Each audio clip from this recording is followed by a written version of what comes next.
Familia, por favor, abran sus Biblias en la carta universal a los Hebreos. Vamos a iniciar una serie nueva en Hebreos. Hebreos es una carta universal. Y quiero que abras tu Biblia, por favor, ahí en Hebreos capítulo 1. Vamos a ver del verso 1 al verso 4. ¿Cuál dije? Hebreos 1. Del verso 1 al verso 4, ¿de acuerdo? Y es muy bueno que nos esforcemos en esto por lo siguiente. Esta es una carta larga. Nos va a tomar un poco más de medio año, la mitad del año. ¿Y sabes qué? Es bueno, porque eso nos va a ayudar a crecer. Entonces, este año nuestro lema es: esperamos solo en Cristo. ¿Cuál es? Esperamos solo en Cristo. Ese es el lema de nuestro año. Y el fundamento de ese lema es madurez. Dile al que tienes al lado, madurez. Ahora el del otro lado, madurez. Ahora voltea con el de atrás, dile madurez. ¿Y cuántas esposas hay aquí? Esposas. Dile a tu marido si está al lado, madura. Dile, madura, ya te toca. ¿De acuerdo? Entonces, todos necesitamos avanzar a la madurez. Amada familia, yo no sé si en el 2026 ya venga el Señor Jesús, pero estaría buenísimo. Yo espero que este año venga Jesús. Yo espero que Él venga. Y si te da miedo, renueva tu entendimiento. Renueva tu entendimiento. Pero yo espero que este año ya venga y que podamos ya estar con Él. Y ¿sabes qué? Que nos encuentre maduros, no siendo chipilones, ¿sale? Muy bien, entonces vamos a capítulo 1, verso 1 al 4 de Hebreos. Sígueme con tu vista. Dios, habiendo hablado muchas veces y de muchas maneras en otros tiempos a los profetas, a los padres por los profetas, en estos postreros días nos ha hablado por el Hijo, a quien constituyó heredero de todo y por quien asimismo hizo el universo. Verso 3. El cual, siendo el resplandor de su gloria, la imagen misma de su sustancia, y quien sustenta todas las cosas con la palabra de su poder, habiendo efectuado la purificación de nuestros pecados, por medio de sí mismo se sentó a la diestra de la majestad en las alturas, hecho tanto superior a los ángeles, cuanto heredó más excelente nombre que ellos. Inclina tu rostro, vamos a orar. Padre Santo, esta es tu palabra inerrante, esta es tu palabra infalible, Señor. Esta es tu palabra poderosa.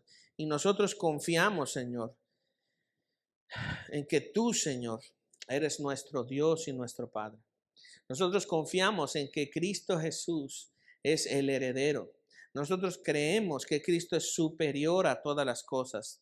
Nosotros creemos que Cristo es el sacerdote, rey y profeta exclusivo y que no hay ninguno como Él. Nosotros confiamos, Señor, y confesamos que en Cristo está el nuevo pacto. Y Padre Santo, nosotros creemos y hemos experimentado que Cristo ha destruido el pecado. Por lo tanto, pedimos que a través de esta carta seamos exhortados a perseverar en la fe, a crecer en madurez, porque esperamos solo en ti, Cristo. Bendice tu santa palabra y ayúdanos a entenderla.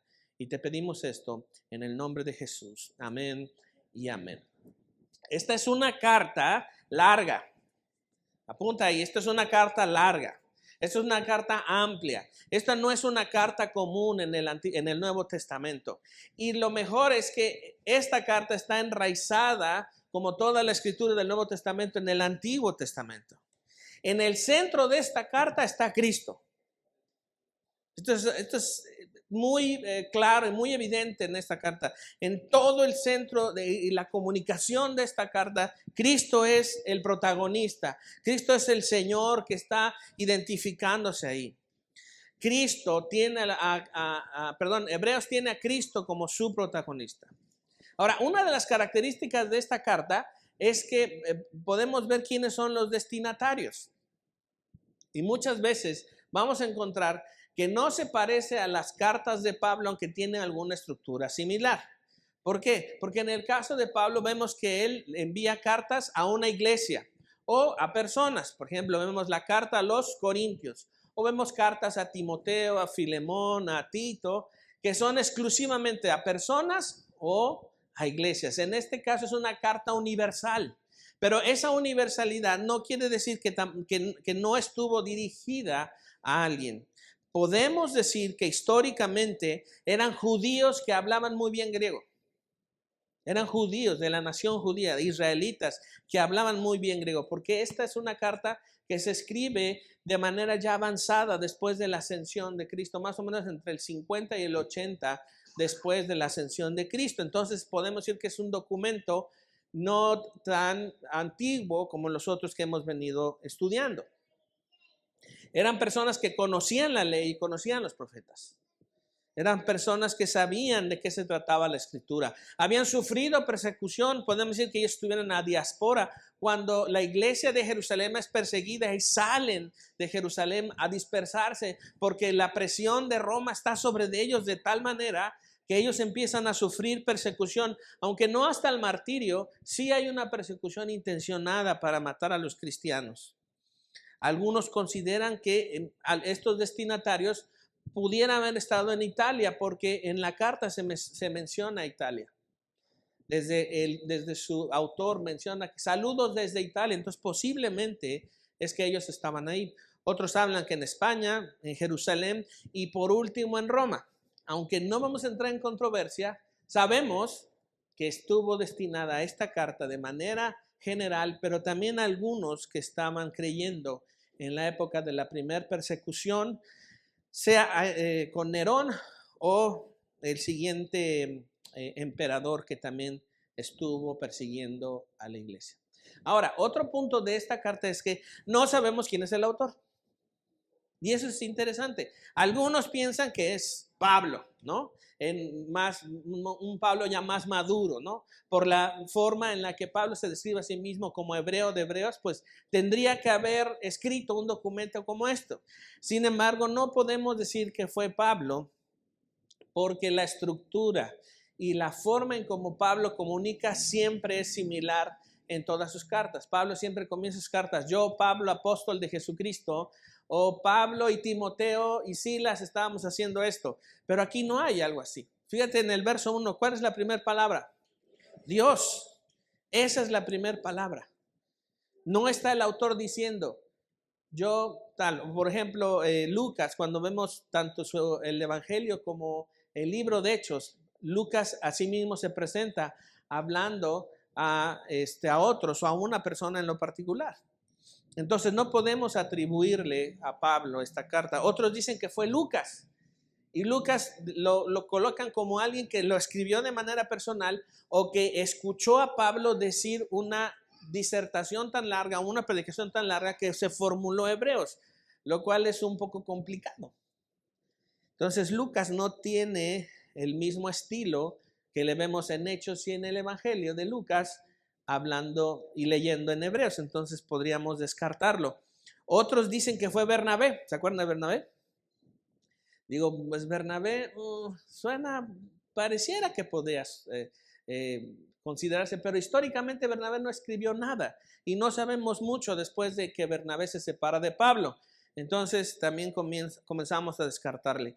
Alguien dijo una vez que fue Priscila, la esposa de Aquila, que fueron los misioneros que plantaron la iglesia de Éfeso. Pero no es posible eso porque en el capítulo 11, verso 32, el autor se define a sí mismo como un hombre y Priscila es una mujer, entonces no puede ser eso, se descarta que sea Priscila. Sin embargo, lo cierto es que no sabemos quién la escribió. Orígenes, que fue un discípulo de Juan, el discípulo de Jesús, dijo, solo Dios sabe quién la escribió. Entonces, no nos preocupemos realmente por quién escribió esta carta. Realmente no nos aporta mucho saber quién la escribió. O sea, realmente no ayuda mucho el que tú sepas que fue determinada persona. Lo que sabemos es que esto es la palabra del Señor, inspirada, inerrante, infalible, y eso es algo que nos da mucha paz, porque todo el centro de este documento está Cristo. Es canónico esto. ¿De qué nos enseña Hebreos? Toma nota de esto. Nos enseña que Cristo es superior a todos y a todo. Cristo es superior a todo y a todos. Cristo es el sacerdote, rey y profeta. Cristo es el sacerdote, rey y profeta. Estos intermediarios que vemos en el Antiguo Testamento, Cristo como el sacerdote que está delante de Dios y espalda a el pueblo. Cristo el rey que vino a instituir todo el gobierno de Dios en la tierra. Y el profeta, Cristo, que vino a confesar la revelación de Dios a través de su propia persona, y por lo cual ya no necesitamos profetas. En la era de la iglesia ya no necesitamos profetas. Dile que tienes al lado, ya no necesitamos profetas. Dile, tenemos la Biblia. ¿Por qué? Porque el error es creer que ahora hay profetas en la era de la iglesia y lo sentimos, pero no. Ahora Pablo dice en sus cartas, prefieran la profecía, sí, pero está hablando del tema confesional de la palabra de Dios. Es decir, ahora la profecía es confesional. Ya sabemos todo lo que dice la palabra. Confesamos la palabra. No estamos hablando de declaraciones, Estamos hablando de que exponemos la palabra, confesamos lo que Dios dice. Y eso tiene un carácter profético. Pero el carácter profético de que estamos hablando en la iglesia no es para revelar algo, porque la revelación ya está. Es para confesar lo que Dios dice. Ahora, ¿para qué queremos decir más de lo que Dios ya dijo? Pero ¿cómo hay charlatanes para eso? Y cobran harto dinero. Estaba pensando, ¿y si le damos un rato para la carismático, luego nos arrepentimos y tenemos un montón de dinero? Digo, puede funcionar. Pero no. Gracias a nuestro Dios, todo lo que necesitamos está en la Escritura. Todo lo que necesitamos está en la palabra de Dios. Así que familia, vamos entonces a entender esto. Una idea general de Hebreos es: tenemos un nuevo pacto en Cristo. Tenemos un nuevo pacto en Cristo. ¿Y cómo podemos ver que eso está sucediendo? Vamos a Jeremías, por favor. Jeremías capítulo 31.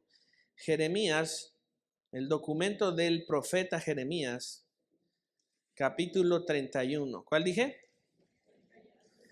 31 al 35. Jeremías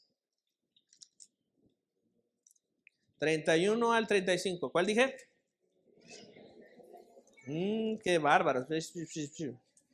31 al 35. ¿Ok? Bien. Esto es algo que nos ayuda a ver claramente cómo Dios preparó todo de antemano para que ahora en la era de la iglesia, después de la confesión y la revelación que Dios ha traído a través de Cristo, ahora nosotros podamos ver y decir, estamos experimentando estos tiempos. Jeremías capítulo 31, verso 31 al 35 dice: He aquí vienen los días, dice Jehová, en los cuales haré nuevo pacto con la casa de Israel y con la casa de Judá. Subraya ahí, nuevo pacto. Repite conmigo, nuevo pacto. Nuevo pacto.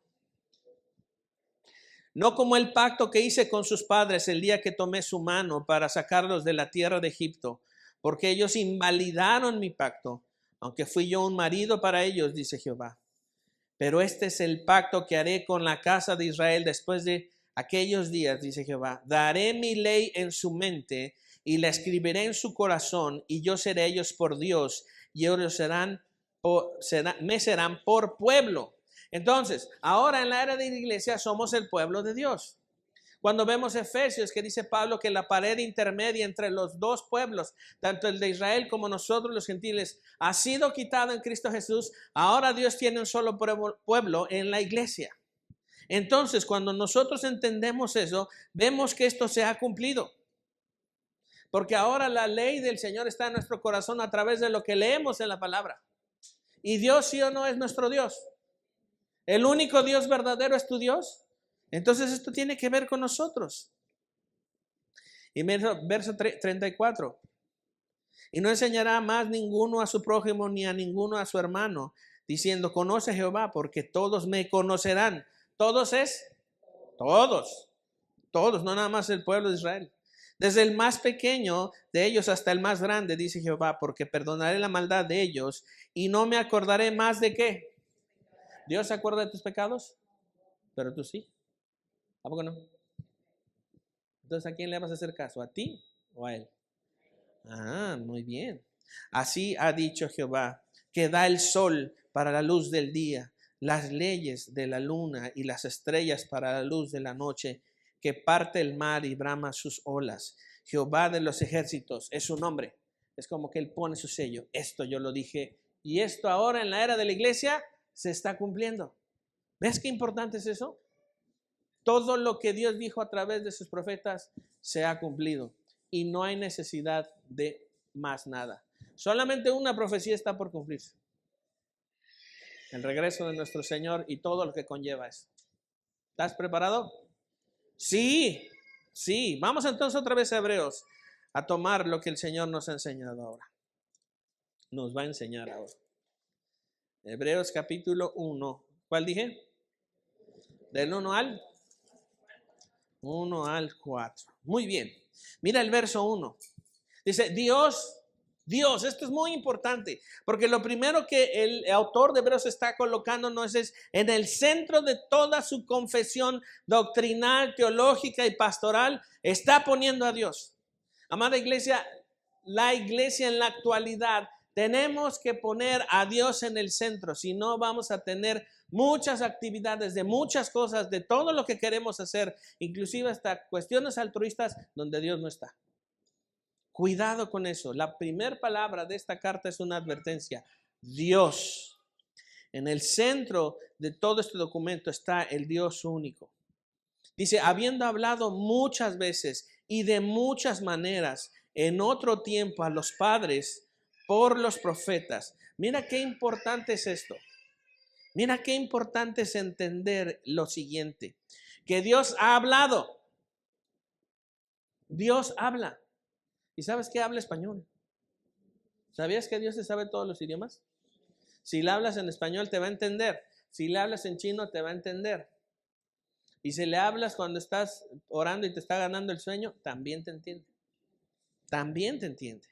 Pero Él ha hablado muchas veces y de muchas maneras. Y mira cómo toda la estructura de lo que estamos viendo está hablando y está apuntando hacia algo del pasado. Lo que Dios hizo está garantizando lo que Dios está haciendo ahora y lo que Dios hará. Entonces es muy importante eso porque dice muchas maneras, muchas veces y muchas maneras.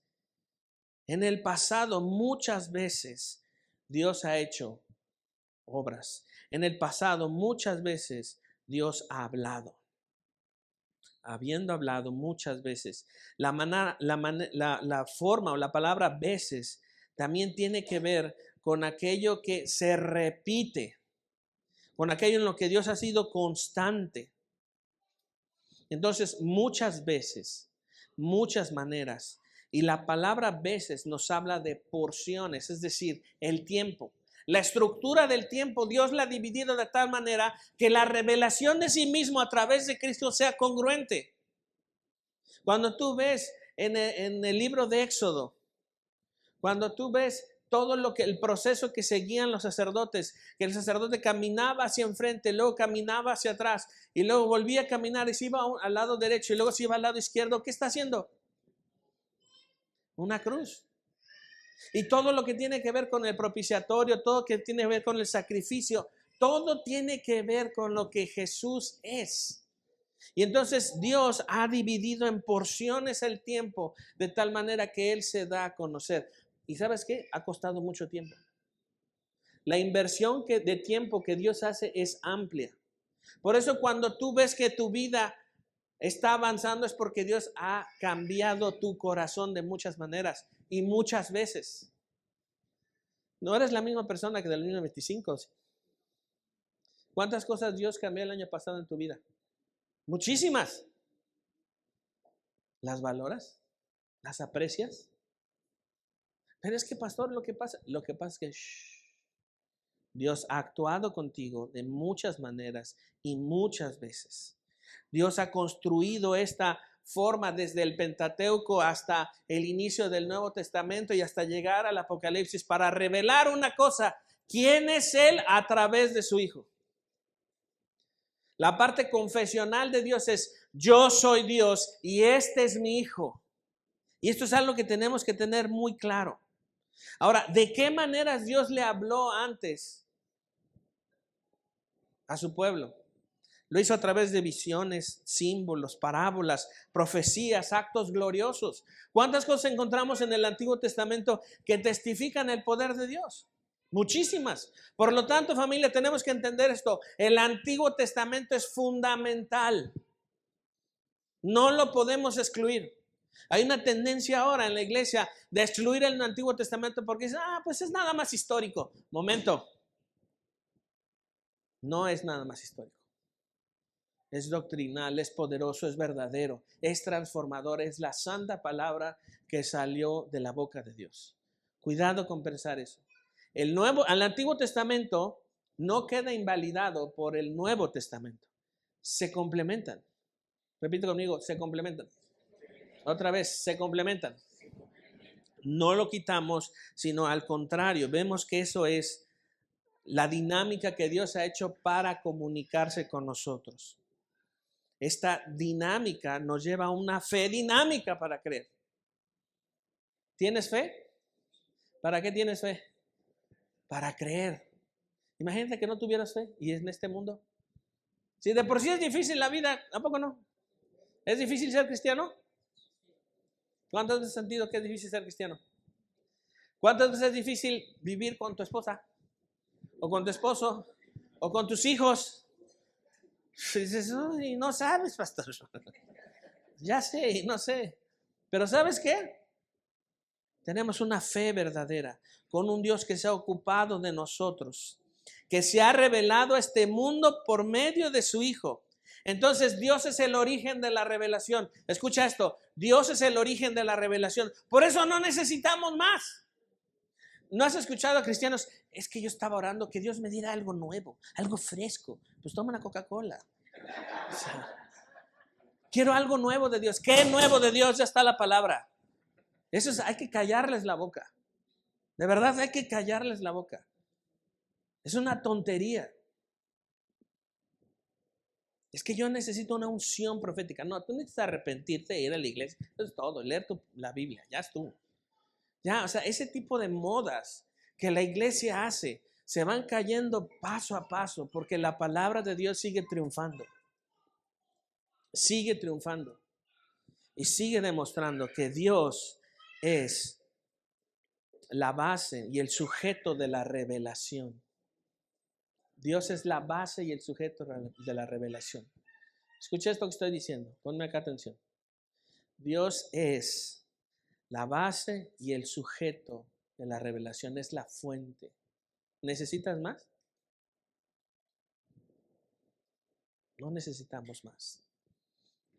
Muchas veces y de muchas maneras el escritor está confesando que tenemos la plenitud de la revelación.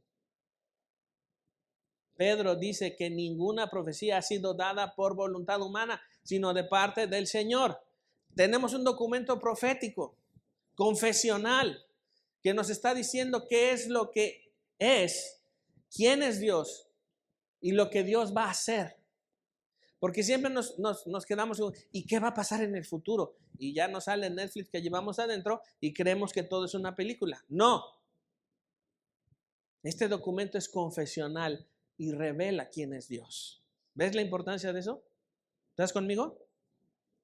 Muchas veces y de muchas maneras, en otro tiempo a los padres por los profetas. ¿Pero cuándo fue eso? En el Antiguo Testamento. Entonces viene el verso 2. En estos postreros días nos ha hablado por ¿quién? En estos postreros días. ¿Cuándo han comenzado los postreros días? Desde que Cristo ascendió a los cielos. Ya comenzó ese tiempo. Hemos hablado muchas veces que alguien dice: pastor, ¿y cuándo son los últimos tiempos? Pues ya te tardaste. Ni sabías. ¿Por qué? Desde que Jesús asciende al cielo, ya se pueden entender que son los últimos tiempos, porque aquí lo dice, en estos postreros tiempos. Fíjate cómo el autor utiliza la palabra postreros, es decir, lo último, el último bloque de aquello que va a venir, que Dios está revelando a través de su Hijo. A partir de ese momento, Dios nos está hablando a través de su Hijo. Pero antes era en el Antiguo Testamento una parte en la que eran a través de símbolos, a través de hechos, a través de visiones, a través de un profeta, en fragmentos, en actos poderosos de Dios que estaban confesando a Cristo. Ahora, en la venida de Cristo, ahora es Dios diciendo, este soy yo. Su aparición gloriosa ahora es, ya vine. Y cuando asciende, dijo, voy a regresar. Esto nos tiene que llenar de admiración. Va a regresar. Va a regresar. ¿Cuándo Dios no te ha cumplido lo que te promete? Jamás. Él siempre cumple lo que promete. Dile al que tienes a la derecha, Él va a regresar. Va a regresar. Va a regresar. Y esa es nuestra doctrina confesional. Cristo va a regresar. Ahora en la era de la iglesia, por eso los profetas ya no existen, porque la revelación ya está. Ahora estamos confesando lo que Dios ha dicho. ¿Para qué necesitamos encontrar lo que no está? Los postreros días desde la ascensión podemos decir que ya es. Dios nos ha hablado ahora por su Hijo. Ahora, quiero que veas de esto, porque el título de esta predicación, perdón que no dije antes, es las 7 excelencias de Cristo. Entonces, mira lo que dice el verso 2. En estos postreros días nos ha hablado por el Hijo. Y mira esto, a quien constituyó heredero de todo. ¿A quién constituyó heredero de todo? Dios Padre ha constituido al Hijo el heredero de todo lo que al Padre le pertenece. Ahora está sobre la mano y en la mano y sostenido por el Hijo. Es decir, Cristo es el heredero del Padre.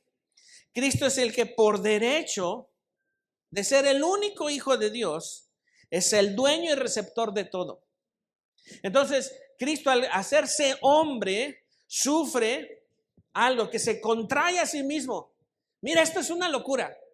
Dios a sí mismo en Cristo se contrae, se minimiza, se hace pequeño, es su primera humillación. Hacerse hombre como tú y como yo. Y camina entre nosotros y anda entre nosotros. Y Juan dice, lo vimos, lo escuchamos, lo tocamos. Pudimos verlo. Le hicimos así. A ver, Jesús, si eres tú. Así le hicimos. Y entonces ahora lo que Dios está diciéndonos a través del Hijo es que Cristo Jesús al resucitar y darle gloria a Dios con toda su obra gloriosa, Él ahora hereda todo. Él es el heredero. Él le pertenece todo. Y cuando decimos todo, es todo. No hay nada, ni una milésima de segundo, ni milésima de la milésima de la milésima de la pequeña partícula más pequeña que no diga Jesús, esto es mío. Todo lo que te integra como persona le pertenece a Él. ¿Te gusta o no te gusta? ¿Estés de acuerdo o no estés de acuerdo? Si estás en Cristo ya no te perteneces.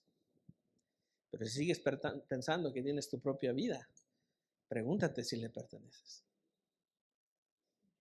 ¿Me estás escuchando? Ahora mira esto. Primera excelencia, Cristo es heredero. Primera excelencia, Cristo es heredero. Segunda excelencia, por quien asimismo hizo el universo.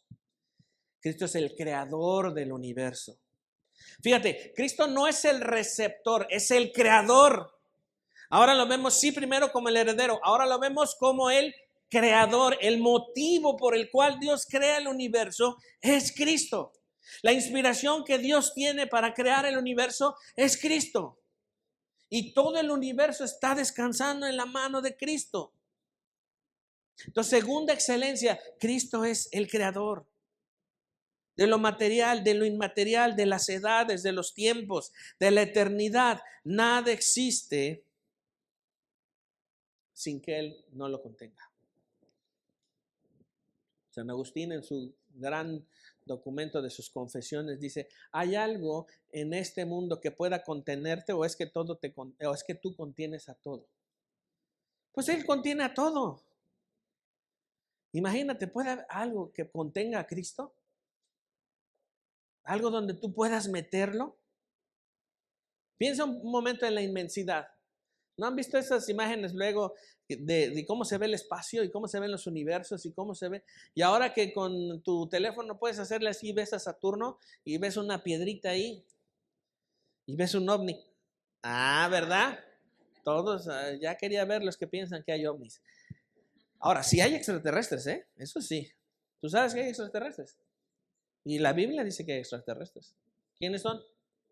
Los ángeles no son de esta tierra. Que tú pienses en otra cosa, como Disneylandia es otra cosa. Pero el punto aquí es que quiero que entiendas esto. No hay nada en esa inmensidad gloriosa, eterna, existente, no autoexistente, que Cristo no sea el motivo por lo cual existe y se sostiene. Imagínate que un día Cristo no estuviera, que no existiera. ¿Qué pasaría con nosotros? Nos desintegramos, nos colapsaríamos y no existiría ni siquiera, la maldad tendría que matarse a sí misma, porque no hay nada que no sea sostenido y permitido por Cristo. ¿Ves la importancia de Cristo? Primero, entonces, excelencia, Él es heredero de todo. Segundo, Él es el creador de todo. Mira entonces ahí lo que dice la palabra en el verso 3. El cual siendo el resplandor de su gloria, el resplandor de la gloria de Dios. Cristo es el resplandor de la gloria de Dios. Y esta palabra es muy importante porque nos hace ver lo siguiente. El resplandor sí tiene que ver con un efecto de luz glorioso, como un relámpago. Aquí en Cuernavaca, cuando son las temporadas de lluvia, ¿cómo se ven los truenos? Hace algunos años recibimos a una chica que venía de Hermosillo. Y allá dicen que no llueve. No sé si alguien aquí es de Hermosillo, pero resulta que no hay lluvias como aquí. No hay relámpagos. Y la pobre mujer echaba unos gritotes y le hablaba a mi esposa, ¿qué está pasando? Entonces, pues está lloviendo. Es que truena horrible. Le digo, pues sí, pues. Y luego hablaba como regia. Ana Laura, ¿qué voy a hacer? Nada, mija, pues vete a tu casa. O sea, pero míralas y hace como así. Tranquilo. Pero ¿a poco no cuando miras el cielo, cómo hace el relámpago? ¡Tras! El sonido te estremece, la luz impacta tus sentidos. Cuando eso cae al suelo, genera un conflicto. El resplandor de la gloria de Dios es muchísimo más que 100 millones de truenos o relámpagos juntos. Y Cristo es el resplandor de Dios. Él tiene su misma naturaleza en su gloria, en acciones, en manifestaciones. Todo el conjunto de la deidad del Padre descansa en Cristo. Escúchame, todo el conjunto de la deidad del Padre descansa en Cristo. Es decir, Cristo es el ícono de Dios. Si Dios tuviera un sello, lo pondría y diría Cristo. Y sabes que Dios está a gusto con eso, está contento con eso. Resplandor, decíamos que es como un relámpago, ¡pah! Impacta. Por eso cuando algunos de manera irresponsable, Señor, que caiga tu gloria sobre nosotros. ¿Neta? Mira, ponte a pensar tantito en eso. Amamos a nuestros hermanos carismáticos, pero digo, se van gachos, gacho. Señor, trae tu gloria aquí. No tenemos idea de quién es Dios. Y necesitamos entender con quién estás tratando. Familia, mira con quién estamos tratando. Mira en la Biblia con quién estás tratando. Entendamos esto. Y maduremos. Vayamos a la madurez. Como lo dije el año pasado, algunos ya no están en esta iglesia. Y esto de ser chipilones, mejor busca otra iglesia. Porque lo que buscamos es crecer, madurar. No estarnos quejando porque no recibiste lo que esperabas. No estarnos quejando porque yo pienso que las cosas deben ser parejas. ¿Cuándo Dios es parejo? Piénsalo. ¿Cuándo Dios es parejo? ¿Cuándo ves en la Biblia que dice, y a la de 3 todo va a ser parejo? No. Vemos que Dios muestra su gracia, muestra su favor. No, pero las cosas deben ser parejas. En la calle, en el mercado, con la policía. En el reino de Dios, Dios es el que establece. Él es el Dios verdadero. Entonces, vamos a la palabra. El resplandor de su gloria. Luego, mira, la imagen misma de su sustancia. Wow, eso es increíble. La imagen misma de su sustancia. Imagen, sustancia. Y esta palabra sustancia es algo bastante profundo porque nos hace mirar que Dios es como ninguno. No hay otro que esté en su categoría, no hay otro que esté en su nivel, no hay otro que haga lo que Él hace, no hay otro que diga lo que Él ha dicho y dice. Entonces, si Cristo es la imagen de la sustancia de Dios, Cristo es la representación exacta del Padre. Cristo es exactamente el Padre. Y tenemos en la Trinidad a Dios Padre, luego ¿qué? Y luego, y cada uno hace lo que tiene que hacer en armonía, pero ninguno es más, ninguno es menos. Vemos esa complejidad teológica para poder decir, este es el Dios que amamos, porque es el Dios que nos ha amado. Entonces, Cristo es la representación exacta del Padre. Si Cristo es la imagen misma de su sustancia, entonces Cristo es la sustancia de Dios. Lo que lo contiene, lo que es. Ahora, cuando piensa en sustancia, no piensa en algo líquido. No es como un café, no. Es lo que lo contiene, su naturaleza.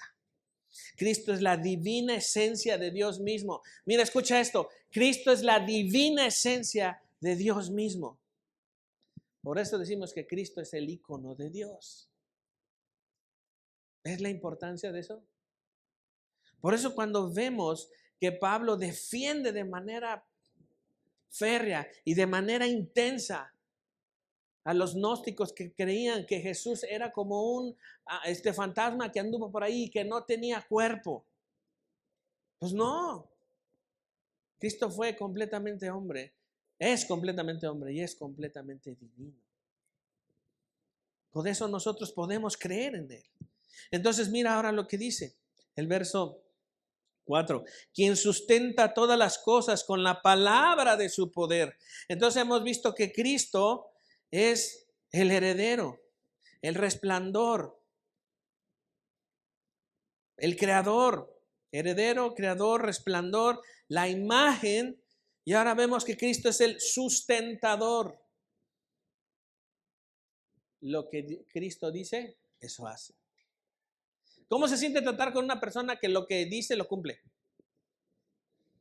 En Estados Unidos, no sé si todavía existe, pero había un ministerio que se llama Promise Keepers, cumplidores de promesas.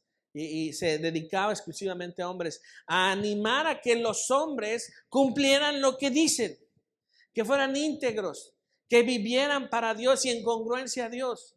Entonces lo que tenemos que, y esto va directamente para los hombres, todos los hombres levanten la mano. ¿Saben qué, señores? Ustedes y yo tenemos que ser hombres congruentes con lo que Cristo es. Ahora, las mujeres no hagan, ya ves, por eso estoy diciendo, no hagas eso.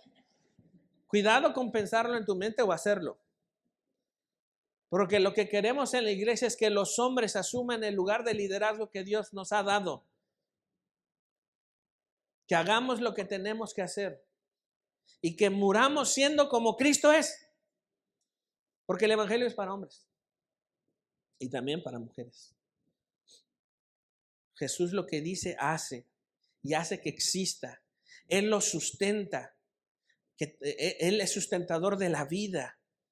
Cristo es el motivo de toda la existencia. Las cosas existen y las personas existen porque Cristo existe. Él lo sustenta con la palabra de su poder. ¿Qué sustenta tu vida? ¿Qué ha sustentado tu vida hasta ahora? ¿Tus buenas acciones? Tu dinero, tu trabajo, tu legado, nada de eso sirve para nada. Esos son exclusivamente consecuencias del amor a Dios en tu vida. Pero lo que ha sostenido tu vida así en su mano es Él. Tengas la edad que tengas, hayas hecho lo que hayas hecho, todo lo que está, toda tu vida está sustentada en la mano de Dios.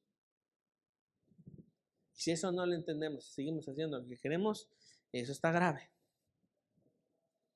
Es decir, la palabra sostiene, tiene este efecto de transición, de llevar, de dar hacia una dirección. Entonces, ¿quién es aquel que nos ayuda a que todas las cosas lleguen a su destino final?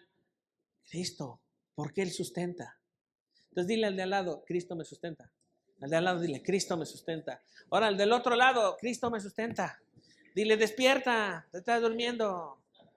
Ahora al de atrás dile, Cristo me sustenta. Híjole, qué bárbaros.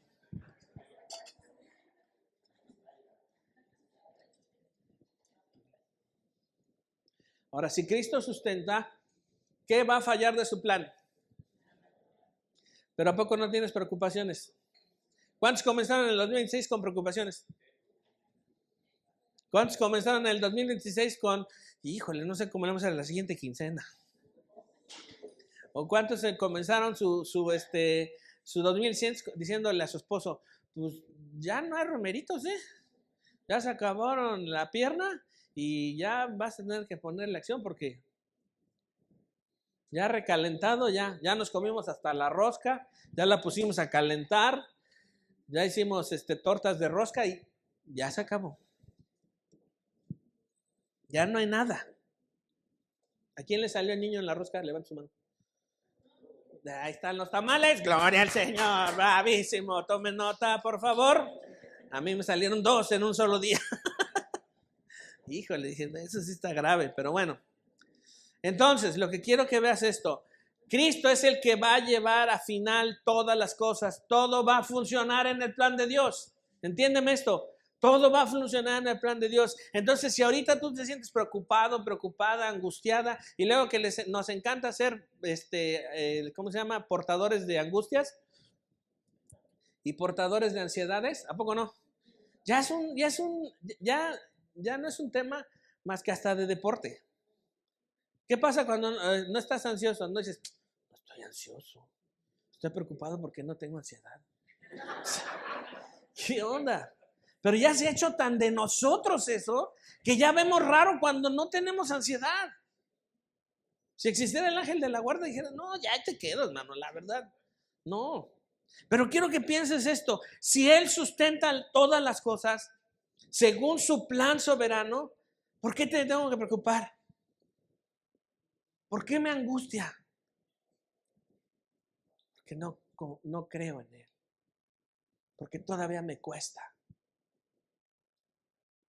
Y tú puedes decirle eso, Dios, la verdad es que me cuesta. Necesitamos ser brutalmente honestos con Dios. En el 2026 tuve un tiempo para poder descansar bien estos últimos días y poder sentarme con Dios y decirle, Señor, quiero confesarte, además de mis pecados, todas estas cosas que están en mi vida. Y siéntate aquí. Puse una silla y le dije, siéntate. Debo decir toda la neta, netísima. Ya sé que lo sabes, pero es mi oportunidad de decírtelo. Si tú sustentas todas las cosas, quiero que me ayudes a saber y experimentar tu sustento. Y cuando hablamos de sustento, no más es un término económico, es todas las cosas. ¿Qué pasaría si mañana el Señor decide que se acabó tus días aquí en la tierra? ¿Qué? No digas, ya no pago la tarjeta, no. Pero piensa, ¿qué si mañana Él dice, hasta aquí? Porque déjame decirte que tu vida está dividida en segundos. Dios tiene sustentado en Cristo Jesús los minutos de tu vida. Él ya dijo, hasta aquí. Puede ser ese hasta aquí mañana. ¿Y no sería bueno? Ay, Señor, pero es que lo que pasa es que yo quiero ver a mis bisnietos y mis trisnietos. Pues en el cielo. Él sustenta todas las cosas. Deja de preocuparte. Él sustenta todas las cosas. Deja de angustiarte. Señor, es que hoy no pude. Mira, lo que pasa es que no te vayas a enojar. Espérame. Renueva tu entendimiento. Y además lo mejor de esto es que Dios no está como, otra vez tengo que sustentarlos. Chale, ¿qué onda con ustedes? No. Él tiene gozo en sustentarnos. Porque Él es Dios. Y Él no se cansa. ¿Me entiendes? ¿Estás poniéndome atención? ¿Ves el grande Dios que tenemos? Él no se cansa. ¿Cuántas veces te cansaste tú en el 2025? ¿Cuántas veces te cansaste ya en el 2026? El sustentador. Quinta excelencia. Vamos otra vez a la palabra. Habiendo efectuado la purificación de nuestros pecados por medio de sí mismo, el que ha efectuado la purificación, el que nos ha purificado. Cristo es la provisión para purificarnos del pecado y matar al pecado. No es nada más que Él te perdona y te limpia de tus pecados, sino que los mata. ¿Entiendes eso? Él acabó con el pecado. No más pecado. Se acabó. Ya no tiene poder sobre nosotros. Pero alguien podría decir, bueno, pero es que luego ahí ando yo practicando el asunto. Sí.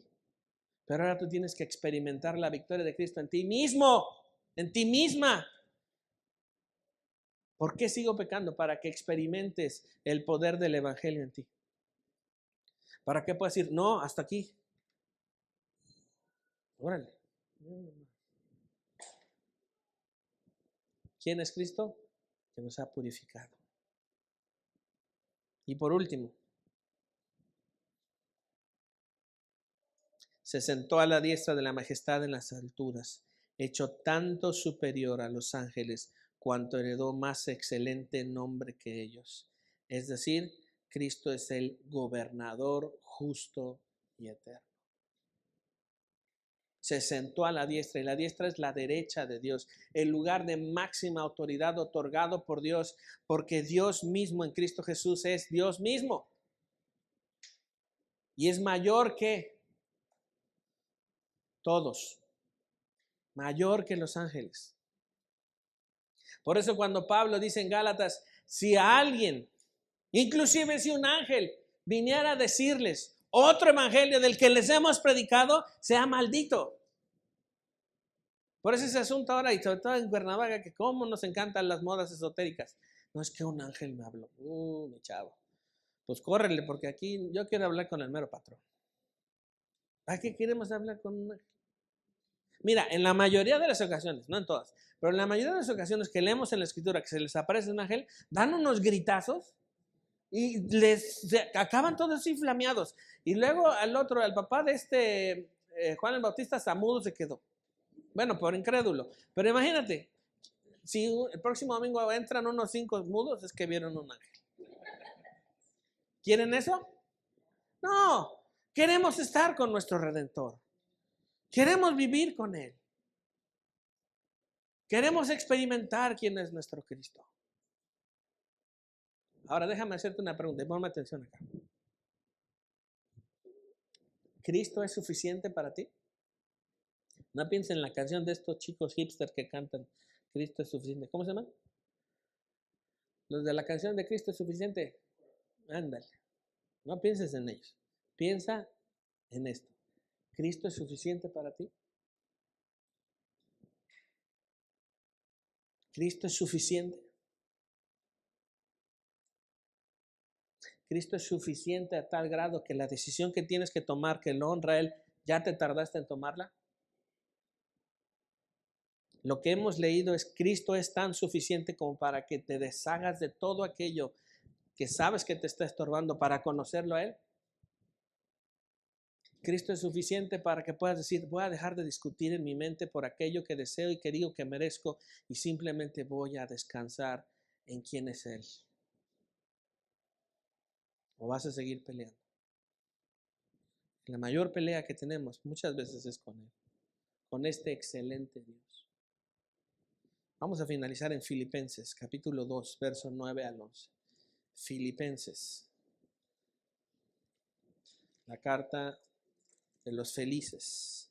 Filipenses, capítulo 2, versos 9 al 11. Mira, quiero que veas esto. Por lo cual,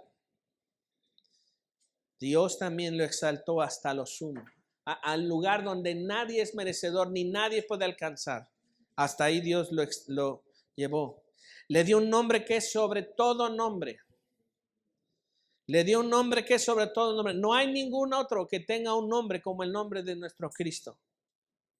Para que en el nombre de Jesús se doble toda rodilla de los que están en el cielo y en la tierra y debajo de la tierra. Escúchame esto. Todas las rodillas, todos tenemos rodillas. ¿Quién no tiene rodilla aquí? Aunque ya está desgastada, pues.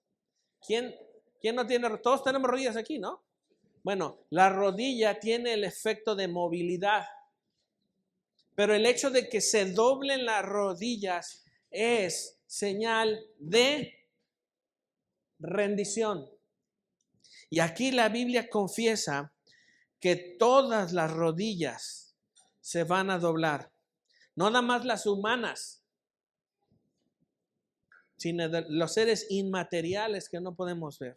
Se van a doblar. Y dice aquí claro, los que están en los cielos, en la tierra y debajo de la tierra, humanos, ángeles y demonios, se doblarán ante Jesús. Y toda lengua confiese que Jesucristo es el Señor para gloria de Dios Padre. Ese es el Dios de la Biblia.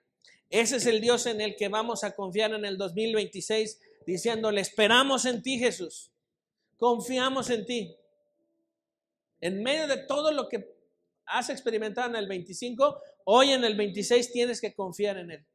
Tienes que esperar en Él. Porque este es el Dios excelente que tenemos. Este es nuestro Dios. Este es el Señor. ¿Y sabes qué? Que venga en el 2026. Que venga nuestro Dios. Y que nos lleve con Él.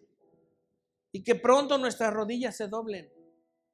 Y que pronto nuestra lengua confiese que el Señor Jesús es el Señor para gloria de nuestro Dios y Padre.